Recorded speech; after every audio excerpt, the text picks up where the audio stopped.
कि gate score और get marks में फ़र्क क्या हो। तो ये जो बिल्डिंग आप देख पा रहे हैं, इस बिल्डिंग का नाम है TIP। TIP का मतलब है, अभी तो ऐसे कैंपस में हमारा सेमेस्टर ब्रेक चल रहा है, बट स्टिल हमें आना पड़ता है काम करने के लिए। अगर आपको थोड़ी झलक दिखानी हो कि हमारा फेलोशिप रूम कैसा है, गेट के जो मार्क्स है वो भी तो सफिशिएंट हो सकते हैं, स्कोर की क्या नीड है।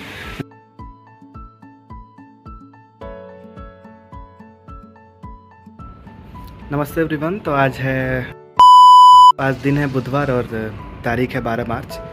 अभी तो ऐसे कैंपस में हमारा सेमेस्टर ब्रेक चल रहा है, बट स्टिल हमें आना पड़ता है काम करने के लिए। तो मैं हूँ अभी CFHE में। सिर्फ ये बिल्डिंग है पीछे, आप देख सकते हैं। इसके मैं गैलरी में खड़ा हूँ फ़िलहाल। तो ये जो बिल्डिंग आप देख पा रहे हैं, इस बिल्डिंग का नाम है TIP, और उस तरफ जो आप देख रहे हैं वो TRP है।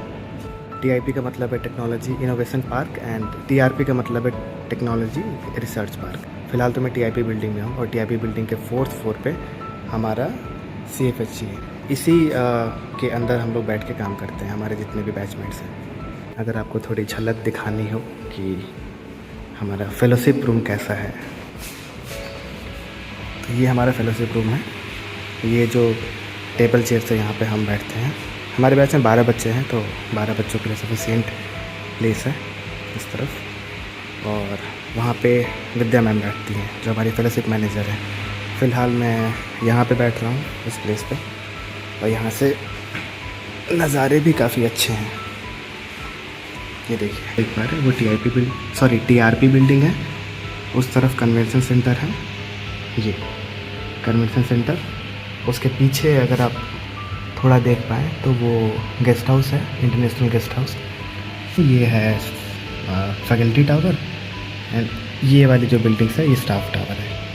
और कुछ खास यहाँ से दिखाई नहीं देता। मैंने सोचा कि अभी लंच ब्रेक वगैरह हुआ है, क्यों ना मैं बात कर लूँ कि गेट स्कोर और गेट मार्क्स में फ़र्क क्या होता है। तो जैसा कि आप सब जानते हैं कि गेट का जो पेपर होता है वो 100 मार्क्स का होता है। उसमें जो आपके मार्क्स हैं वो आउट ऑफ 100 आते हैं। वैसे जो गेट स्कोर है वो आउट ऑफ 1000 में होता है। तो ये करने की नीड क्या है, क्यों ऐसा, मतलब क्यों, क्या नीड है करने की। तो एक्चुअली में क्या होता है कि कुछ जो गेट के पेपर्स होते हैं वो 2 शिफ्ट में होते हैं। तो हो सकता है कि जो पहला शिफ्ट है वो थोड़ा इजी हो, दूसरा शिफ्ट है वो थोड़ा हार्ड हो। तो उस चीज़ को नॉर्मलाइज़ करने के लिए, ताकि जितने भी बच्चे उनको इक्वल अपॉर्चुनिटी मिल सके, ये करने के लिए गेट स्कोर कैलकुलेट किया जाता है। जो बच्चे मॉर्निंग शिफ्ट में दिए हैं, 2 बच्चे इवनिंग शिफ्ट में दिए हैं, उन दोनों का जो मार्क्स है वो आपस में नॉर्मलाइज कर लिया जाता है, और वो आउट ऑफ 1000 होता है। और यूजुअली गेट स्कोर के बेसिस पे ही एडमिशन आपका किया जाता है। गेट के सारे पेपर्स जो है ना वो 2 सेशन में नहीं होते हैं, कुछ ही होते हैं। जैसे गेट एक्सेल का जो पेपर है वो 2 सेशन में नहीं होता है मोस्टली। तो 2 चीज़ें होती हैं। पहले तो जो पेपर 2 सेशन में हुए हैं उनका जो मार्क्स है वो नॉर्मलाइज किया जाता है, ठीक है। उसके लिए एक अलग फॉर्मूला यूज़ करते हैं, जो कि मैं डाल दूँगा यहाँ पे। एंड देन जो नॉर्मलाइज मार्क्स आ जाते हैं, देन उसको स्कोर में कन्वर्ट करते हैं। उसके लिए एक अलग फार्मूला होता है, वो भी मैं यहाँ पे आपको दिखा दूँगा। कई लोगों की ये क्वेरी आ सकती है कि जो गेट के जो मार्क्स है वो भी तो सफिशिएंट हो सकते हैं एडमिशन लेने के लिए, स्कोर की क्या नीड है। तो गेट का जो स्कोर है वो इसलिए दिया जाता है क्योंकि गेट का जो स्कोर है वो 3 साल तक वैलिड होता है।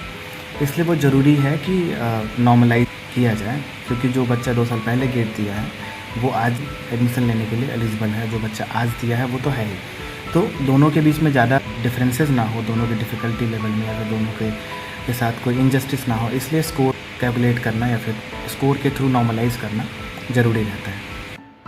तो मुझे उम्मीद है कि सारी बातें आपको समझ आ गई होंगी। मैंने कोशिश की कि काफ़ी आसान भाषा में आपको समझाऊं। फिर भी अगर आपको कोई डाउट है, कोई भी क्वेरी अगर आती है, तो आप नीचे कमेंट बॉक्स में डाल सकते हैं। तो ये वीडियो अब यहीं पे समाप्त करता हूँ। मिलते हैं किसी और वीडियो में किसी और टॉपिक के साथ। नमस्ते।